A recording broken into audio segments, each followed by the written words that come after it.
Eu comecei introduzindo alguns conceitos de eletrodinâmica, mas foi só um comecinho. Eu queria hoje usar boa parte da nossa aula para 2 vezes. Tá realmente um barulho.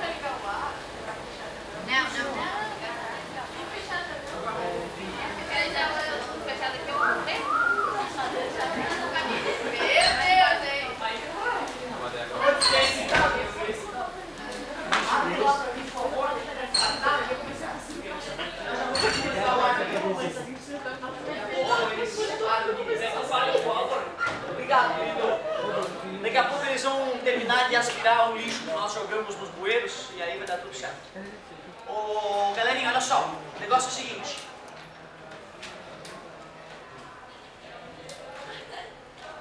Só mais uma vez, pode mexer a tua boca, se não for pra falar comigo, vai pra boca. Obrigado, querido. Tu vê, hoje ainda não vem sendo moral, tô me contendo. Uma hora dessa eu fico louco pra soltar os cachorros. Ah, passou. O negócio é o seguinte. Uma pela manhã, vou aprender física. Sim, como eu gosto da aula. O negócio é o seguinte, cara. Eu queria te contar, do meu jeito, como é que os cretinos descobriram coisas legais sobre eletrodinâmica. Porque a maneira como o livro conta é totalmente diferente. Eu vou fazer algo que, porra, de repente, se tu viajar comigo na maionese aqui, tu vem pro laboratório junto comigo e tu descobre junto com os caras as sacadas dos caras. Vai ficar muito mais divertido. Então, como eu estava dizendo...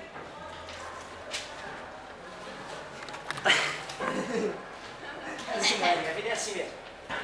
E vai ficar pior, acreditem, cara. A vida de vocês é bem gostosa nessa idade. Depois a gente começa a dar uns probleminhas. Ó, negócio seguinte. Vai acontecer, vai acontecer. O que acontece? Vai, pegou ali a... Isso, ó. Sim, aí pegou o fio e fez isso. Escutei já o barulho. Cara, vai esquentar tanto que esse fio vai ficar rubro. Ele vai ficar quente, rubro. Os caras vão se perguntar, meu Deus, alguma coisa passou ali tão rápido que esquentou e quase explodiu minha bateria. Eles achavam que as coisas que percorriam esse fio eram partículas. Isso é antes de 1900, isso é 1700 e pouco, cara, para 1800, a galera já estava brincando com isso. Então, para tu saber para onde que vai a corrente, tu larga uma baguinha positiva no fio e lembra que os opostos, os iguais. Então eu sei que a corrente vai ter esse sentido. Esta corrente é chamada de convencional ou real? Convencional, porque depois Rutherford e Bohr, com a experiência da fina lâmina de ouro, descobriram que quem está por fora dos átomos são os que têm carga. Ou seja, no material sólido, prótons não podem ficar quicando de átomo para átomo, porque ocorreria uma reação nuclear, já que os prótons estão no núcleo. Bum! Bomba atômica. Se quando a lâmpada brilha não ocorre uma explosão nuclear, é porque quem está se movendo nos átomos são os elétrons. Aí depois a galera percebeu, ups, os elétrons estão fluindo no sentido oposto, não é? No sentido oposto. Sentido convencional, sentido, tu tens que saber determinar ambos. Ou larga a baguinha positiva ou larga a baguinha negativa no fio, e lembra dos opostos? O grandão é o pequenininho. Tu viu quão poucos raciocínios tu precisa para matar essa charada? E é uma pergunta recorrente. Vai ocorrer essa pergunta.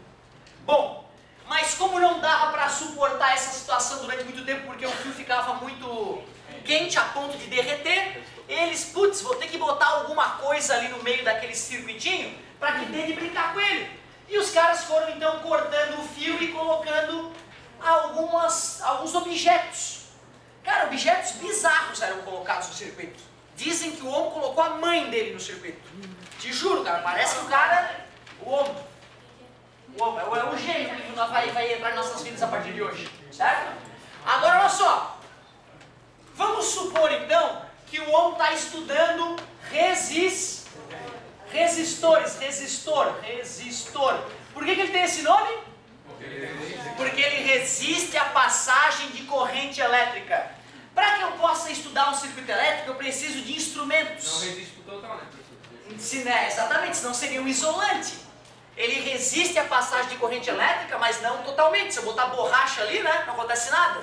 O fio ali já não vai mais nem esquentar, porque não vai passar nada por dentro dele. Ótima observação, ótima.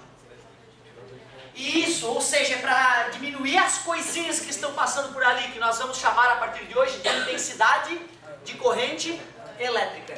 Aliás, já vamos definir isso então, ó. Mais uma definição em nossas vidas. Isso me dava comichão, essa palavra definição, eu ficava, putz, que merda. Eu não gostava porque era uma coisa nova que eu não conhecia, que alguém inventou há 100 anos atrás e que funciona muito bem, até aquilo fazer parte do teu coração, que nem velocidade, né?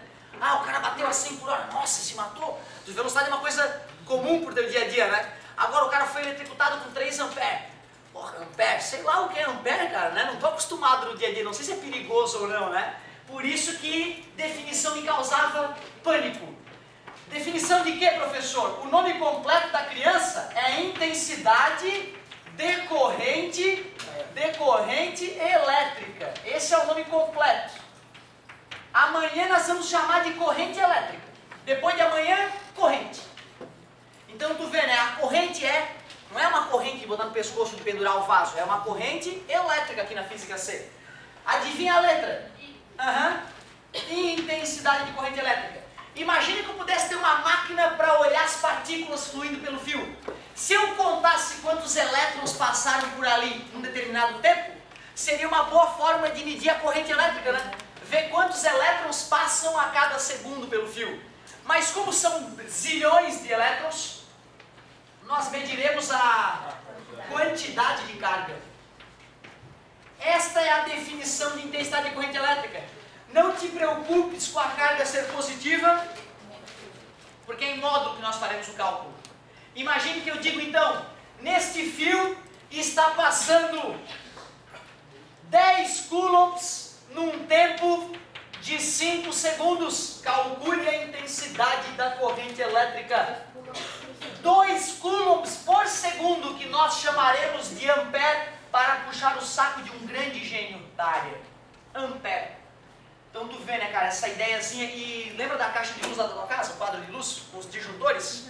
Aqueles numerozinhos é quantos amperes pode atravessar o disjuntor antes dele desarmar, certo? Então disjuntor de 20, pode passar até 20 amperes ali. Se passar 20,1 ele desarma. Por que será que ele desarma? Para o fio não ficar incandescente que nem aquele outro que eu coloquei ali e não botar fogo na tua casa por dentro da parede. Ia ser um fogo muito difícil de apagar. Se o teu disjuntor está desarmando, não pede para um cabeça de barco lá botar um disjuntor maior, porque ele vai ter que verificar se os fios que alimentam aquele disjuntor podem receber uma corrente maior. Pode matar a tua família com uma troca de disjuntor não calculada. Então é a mesma unidade de coulomb. Coulomb por segundo. Coulomb por segundo é o mesmo que ampere. Eles podem te cobrar isso no vestibular. É verdadeira a igualdade sobre unidades? Verdadeira, ampere é coulomb por segundo. Daí quando desarmar pode ligar em seguida. Sim, não há problema. Porque como aquele instrumento está justamente limitando o que está acontecendo, certo? Ele limitou, porque ele ultrapassou, desarmou, parou e ocorreu o problema. Tu, mesmo que o problema esteja ainda acontecendo, tu vai armar, ele vai desarmar na hora se o problema persiste. Aí tu não vai ficar tentando, né? Aí tu, opa, tá em curto, eu vou lá ver o que está acontecendo, para depois, entendeu? E ampere e voltagem tem alguma relação? Tem relação, nós vamos ver que relação é essa hoje, certo? Mas não é a mesma coisa, medem coisas diferentes, é importante ficar claro isso. Essa fórmula sempre em módulo, porque não deixa eu passar. Boa pergunta. Ou eu estou errado ou a apostila está errado, tá? Eu adoro jogar na mão do aluno, entendeu? Pega, de repente, um livro, curso superior, vai olhar. Outra. Em nenhum momento na apostila aparece módulo? Em nenhum momento aparece módulo? Ótimo, que bom que tu colocou, gosta que tu confia em mim. Mas vamos dar mais uma passadinha. Será que em nenhum momento ele colocou o módulo? Tá entendendo? É que ele separou o estudo e tal. Depois eu vou avançar um pouco mais sobre corrente elétrica. Só que eu queria primeiro te mostrar a base da eletrodinâmica para depois falar mais sobre isso. Mas tu viu que logo depois ele voltou atrás e colocou módulo? Ele tem 3 vezes essa fórmula. Pois é, olha como a minha forma é bem melhor, é uma só que serve para todos. Legal, né, cara? Certo? Ali dá 3 fórmulas para corrente, só que dei uma e a minha serve em todos os casos, olha que massa. Beleza? Mas eu gosto disso, hein, gente? Eu gosto de gente olhando a apostila e tentando descobrir um errinho na aula ou tentando ver se eu estou errado ou a apostila está errada. Isso é fundamental, porque eu me auto-intitulo com o rei do erro. Certo? Beleza? Então, importante esse detalhe aí, galera. Gostei, gostei. Negócio seguinte. Te mostrei como é que se calcula a intensidade de corrente elétrica. Mais nada. Estava montando um circuitinho elétrico para ti, para a gente ir para o laboratório junto com o Ohm, há 300 anos atrás, 200 e poucos anos atrás, e juntos vamos tirar conclusões incríveis aqui. Para eu poder estudar esse circuito, eu preciso de instrumentos que tiram medidas elétricas. Duvido que tu adivinhe o que o amperímetro faz. Certo! E aqui, deixa eu ver, o voltímetro. Pela madrugada.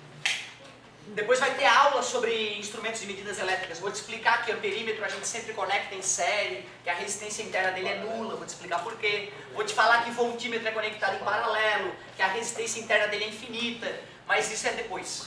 Depois. Mas imagina, fomos para um laboratório e cientista, tu sabe, né? Ele anota tudo que ele pesquisa. Ele não é de cabeça as coisas, né? Até porque depois ele vai botar na revista científica, outros cientistas vão olhar e se tiver cagada, meu querido, a moral dele vai ser destruída no mundo científico. Ele talvez nunca mais possa participar desse seleto grupo de pessoas que expandem a ciência. Tem vários casos, né, de cientistas que cometeram erros e eram acadêmicos famosos e perderam dinheiro, perderam investimento em seus laboratórios porque cometeram erros básicos do método científico. Um dos cientistas famosos, um químico, ele ficou muito prejudicado quando tentou provar a homeopatia, por exemplo. Ele achou que tivesse provado a homeopatia, só que ele cometeu erros bizarros no laboratório. Quando os cientistas mais sérios foram observar, ele caiu em descrédito mundial, mesmo sendo um químico competente. Tu vê que sacanagem do cara. Não é fácil a vida de cientista. Estou trabalhando com esse resistor. Feito de quê, professor? Vamos usar carvão. Comentei contigo, né, que carvão é condutor, não comentei? Sim. Beleza. Vamos botar um resistor de carvão. Será que deixou de aquecer quando eu faço a conexão no circuito? Não, só que agora aquece. Por que aquece menos? Ele resiste um pouco à passagem de corrente elétrica. Aí eu vou lá e instalo uma bateria de 10 volts em cima do carvão. E anoto no amperímetro o valor. Deixa eu ver. 2 amperes. Aí eu pego e boto uma outra bateria. Será que é complexo fazer essa mudança? Na época era, hoje tu gira um botão, 20 volts. Aí tu verifica, será que é 20 volts mesmo? 20 volts. Ok, 20 volts. E anota na tabela. Tem tudo teu colega no laboratório fazendo isso. Quanto? Mas eu não dei aula ainda, como é que vocês sabem? Vou embora. Pra que eu sirvo então, pô? Vocês já estão sabendo? Não acredito. Que sacanagem, pô, vocês já sabem. Tem coisas na física que são idiotas, que o coração responde corretamente. Tem coisas na física que são anti-intuitivas, teu coração mente para ti. Por exemplo, aqui, ó. Diagrama de corpo livre na cadeira enquanto ela deslizava para lá. Para baixo. Força, peso para baixo, obrigado.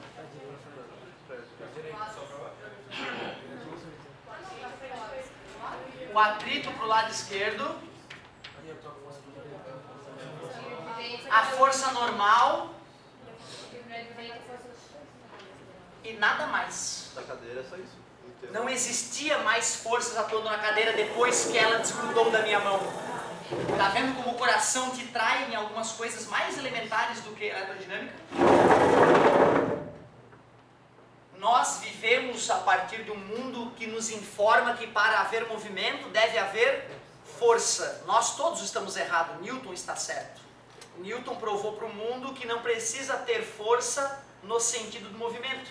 Tanto que era um movimento retardado, desacelerado. E para o movimento ser desacelerado, a força resultante tem que ser contrária ao movimento. Não existia força nenhuma indo para frente, depois que eu parei de encostar nele. Por que mexia? Por que foi para frente? Por inércia.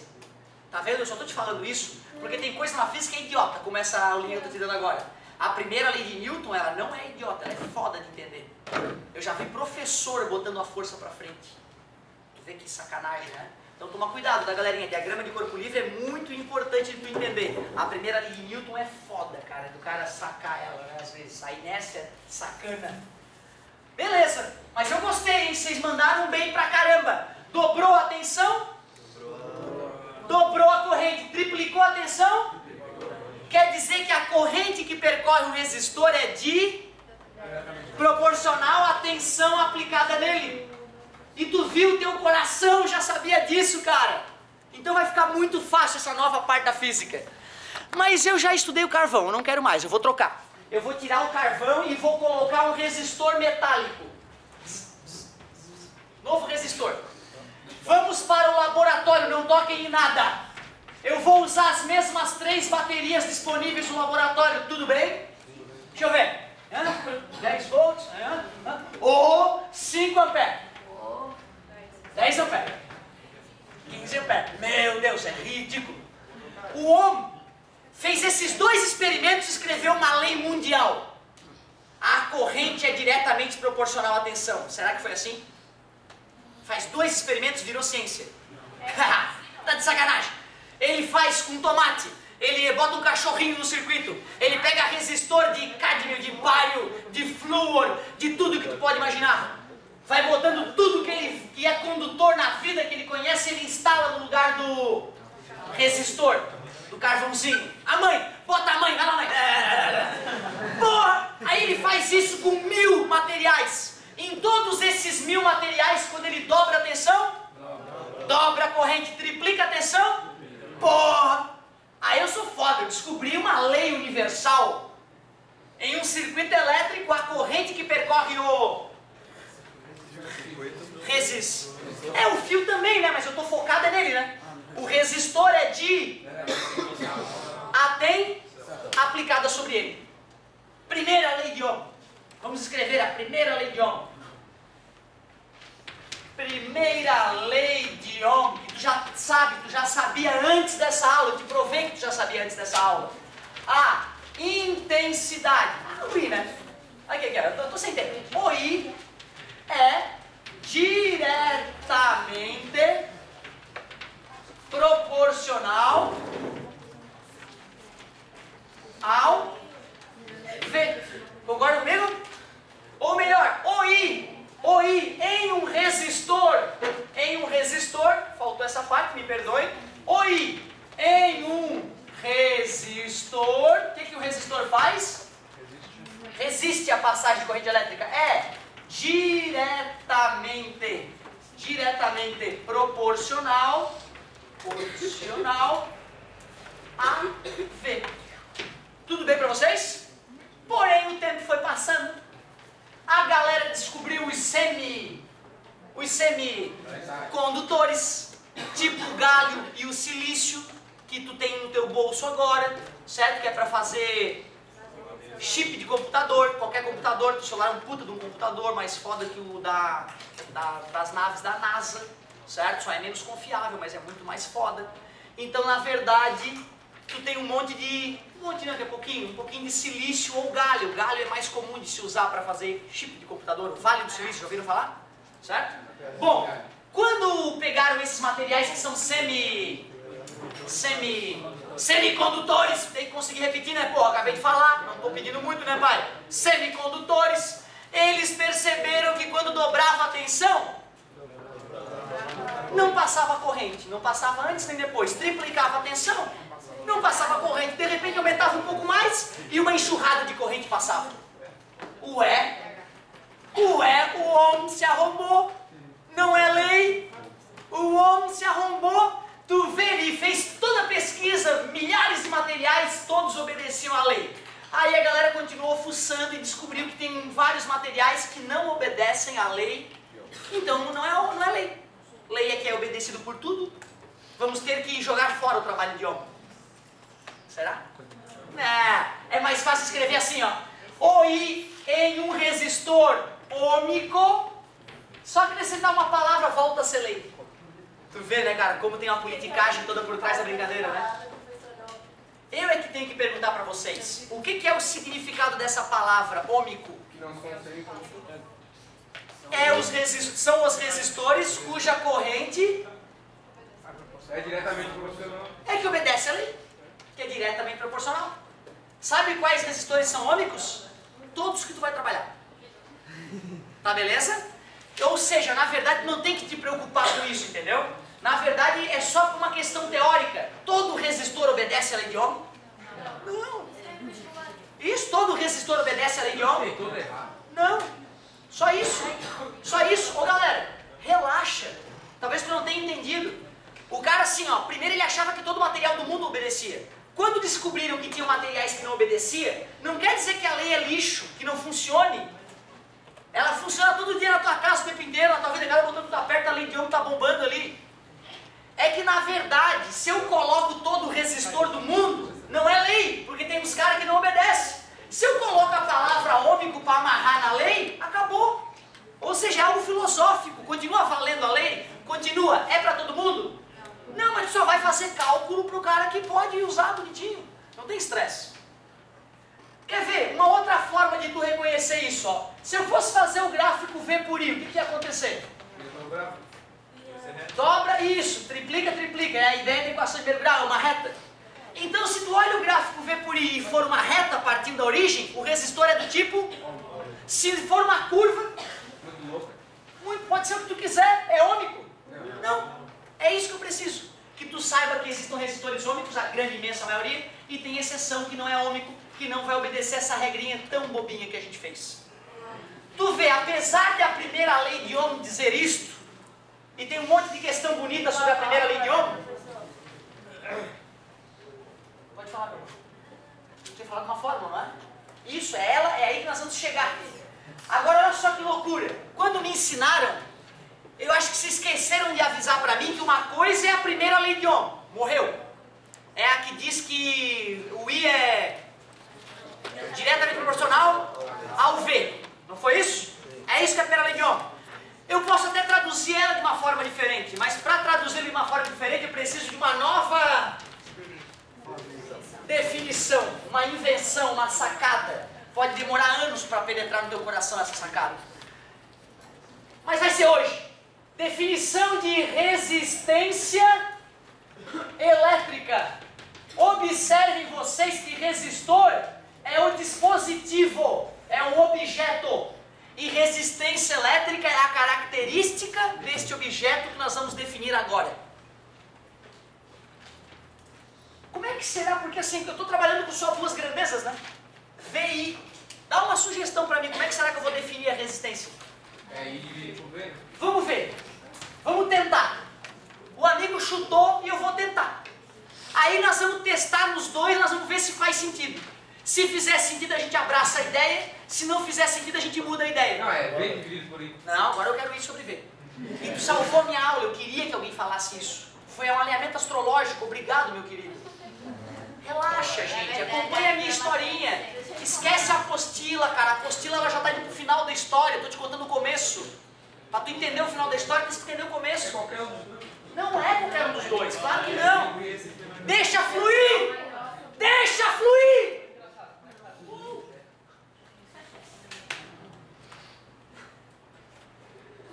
R do carvão. R do carvão segundo a dedução do amigo que eu adorei. Qual era o I no carvão? 2.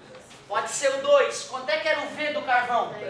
10. Vai dar quanto o R do carvão? Vai dar 1/5, que é 0,2. Beleza? Vamos pegar o R do outro resistor, que era aquele outro resistor, sei lá, alienígena o resistor. R alienígena. Vamos ver como é que ficou o outro. 5 sobre 10, que deu? Quem é que teve a maior resistência de acordo com essa definição? Faz sentido o segundo resistir mais? Ah, ele resiste mais e deixa passar mais. Quanto mais resistor, menos passa. Pô, quem é que estava resistindo mais? O primeiro resistor de carvão ou o segundo? O segundo deixava passar mais, gente. Se passa mais I, é porque ele resiste menos. Quem é que está resistindo mais? O primeiro, ó, o tempo inteiro resistindo mais, tá vendo? Para a mesma tensão, ele deixa passar menos. Faz sentido a resistência do carvão ter dado menor? Não. Então, realmente, tu vê, é assim que o cientista descobre uma nova fórmula.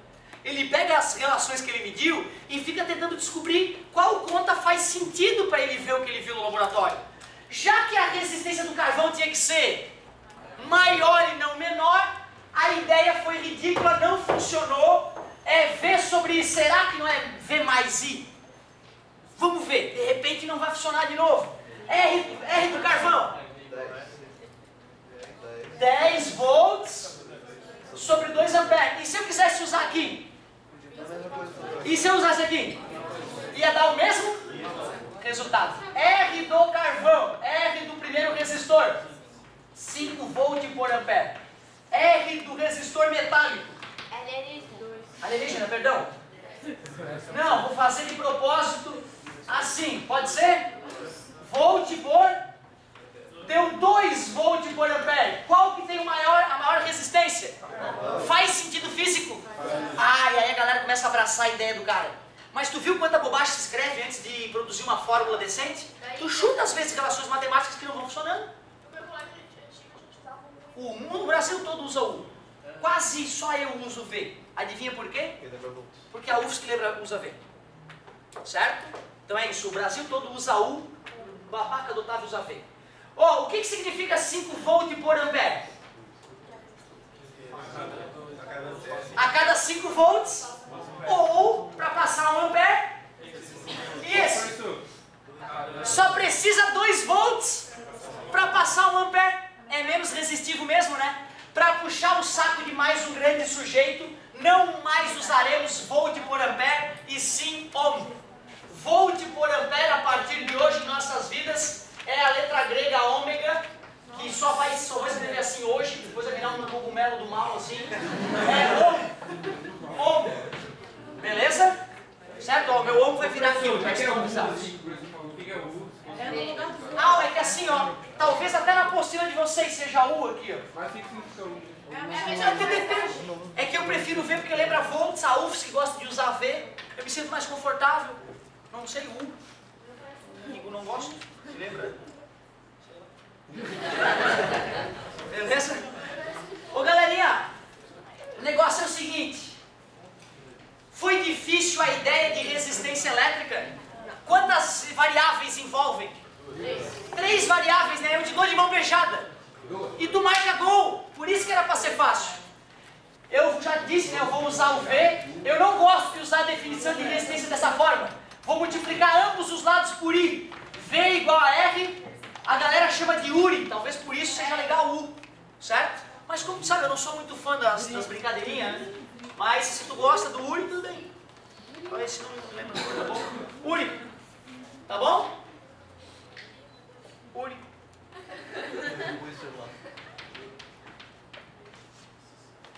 Mesma coisa. Tranquilo? Esta fórmula é matematicamente boba para nós, confessem.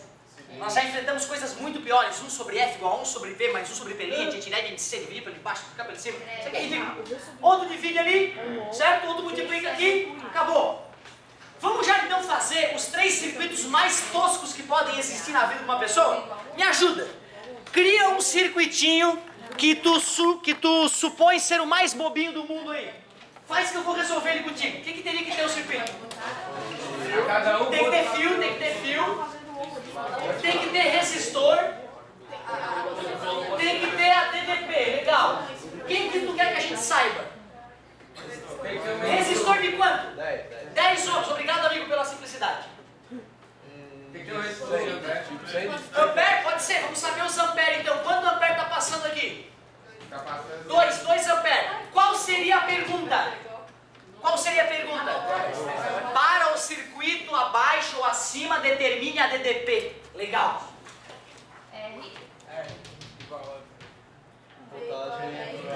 V, não sei o V. 10. Meu Deus! 20 volts. É por isso que a galera gosta muito mais de elerodinâmica do que eletrostática. É tudo muito mais palpável, mais tranquilo, né, cara? Mais um. Segundo circuito tosco, vai. O fio. Tem que ter resistor. Tem que ter os polos, a DDP tem que existir. Eu sei o ampere de novo? Pode ser, eu sei o ampere. Aliás, ali eu desenhei certo, ali tem que ser assim, ó. Quantos amperes dessa vez? 5 amperes, adorei. A voltagem. Agora eu sei a voltagem. Pode ser ou da tua casa, pra gente ver como é que seria. Aí tu pode descobrir qual é o resistor que na tua tomada passa 5 amperes. Se tu pegar um aparelhinho que está escrito no embleminha dele lá 5 amperes, já vai ter noção de qual é a resistência global dele, né? Vamos lá. V, isso, 220. R, Jezebel, é simples, hein? Dividiu ambos os lados. 44 ohms.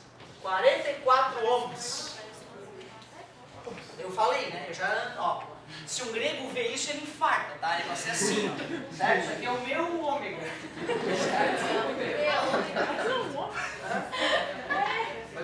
Ômega não, a letra grega, o ômega é o sobrenome do cara. E a letra grega é ômega. Talvez eles tenham usado o ômega para o homem, porque... Não, os gregos são muito anteriores, os gregos são 5 anos atrás, Não, os pais dele, é possível, eu duvido, mas eu acho que é provável os pais tenham dado o sobrenome, sobrenome de família. Isso aí, vamos usar pra isso aí, né, cara? Vamos pegar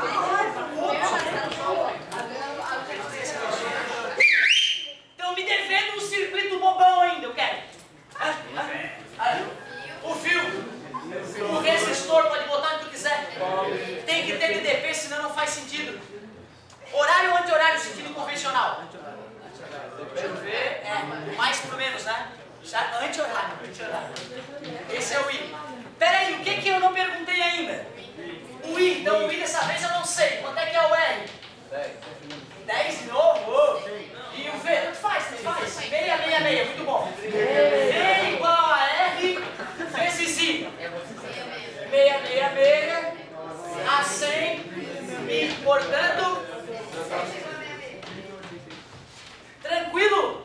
Cara, o bacana é tu perceber o seguinte, ó, se eu sei resolver os 3 circuitos mais bobos do mundo, eu vou poder resolver todos os outros, sabe por quê? Porque eu vou te ensinar técnicas de pegar circuitos malignos, tem a folhinha? Pegar circuitos malignos e transformar em circuitos toscos. Isso aqui, ó, seria um circuito que o cara eletrotécnico vai trabalhar. Tu acredita que a gente pode pegar essa zona aqui e transformar numa coisa tosca como essa com técnica? Isso é fantástico. Outra, ó, olhar isso aqui pode te dar pânico. Tu não vai fazer isso aqui no vestibular. Isso aqui é quem for fazer eletrotécnica, beleza? Olha que assustador que fica depois de alguns anos estudando. Certo? Agora, é tudo assim, cara. A parte disso, se tu aprender isso, tu vai conseguir futuramente entender. Eu vou te falar, quando eu era guri, eu abri um rádiozinho daqueles de pilha, sabe? Aí aparecia aquela placa cheia de coisinhas. Verde. Continua falando na minha frente, tá? Não vou falar. Que legal, só educadinho, tá certo. Então, quando eu tava falando, quando eu era pequeno, quando eu era gurizinho pequeno, eu abria os carrinhos de controle remoto depois de estragar e olhava todo mundo faz isso, o ser humano é curioso. Só os que tomaram muita porrada dos pais é que ficaram dormentes. Quem não tomou muita porrada continua curioso. Então assim, eu fui lá desmontado, queria saber as coisas, né? Por que isso é azul, papai? Por que a lâmpada brilha? O arco-íris, o tamanho do mundo, papai. Existem ETs? Eu sempre fui assim, né? É por isso que eu sou feliz fazendo o que eu faço, né? E aí então eu olhava, o meu sonho era um dia, putz, se um dia eu puder entender isso aqui, né? Era o meu sonho de criança, se um dia eu entender essa placa maldita que controla esse carrinho de controle remoto, eu adorava aquilo. E aí tu olha isso aqui, né? O leigo olha isso aqui, ele vai ter a sensação de que é impossível, de que é inatingível. A base está aqui. Tu estás começando a entender a nossa aula, e se tu for comendo pelas beiradas, tu pode ser um puta de um eletrotécnico e projetar os carrinhos. Certo? Qualquer um. Muito bonito, hein? Agora não mostra isso pra todo mundo, porque isso pode dar um problema no cara. Isso aí eu vejo, isso aí já dá um aperto aqui. Tá? Então cuidado, coma pelas beiradas, não vamos pro mais foda, vamos primeiro pro mais fácil. Pera aí. Nos sólidos, quem é o agente transportador de carga? Os elétrons, o amigo tá ligado. Porque nos sólidos os átomos estão agarrados uns aos outros. Então não tem como o próton, que é positivo, migrar. Quem fica quicando de átomo para átomo? Mas imagine que eu pego água e coloco sal na água. Vai ocorrer ionização ou dissociação iônica? São coisas diferentes, lembra? Mas é química. o professor te ensina, que é dissociação iônica. O NaCl vai se transformar em Na separado do Cl. Vão ficar cargas positivas e cargas negativas fluindo na água. Umas vão para um lado, então pode ter corrente nos dois sentidos. Olha que interessante. Continuaremos a partir daqui na próxima aula. Obrigado pela atenção. Quem vai comprar lanche para voltar? Ô, querido.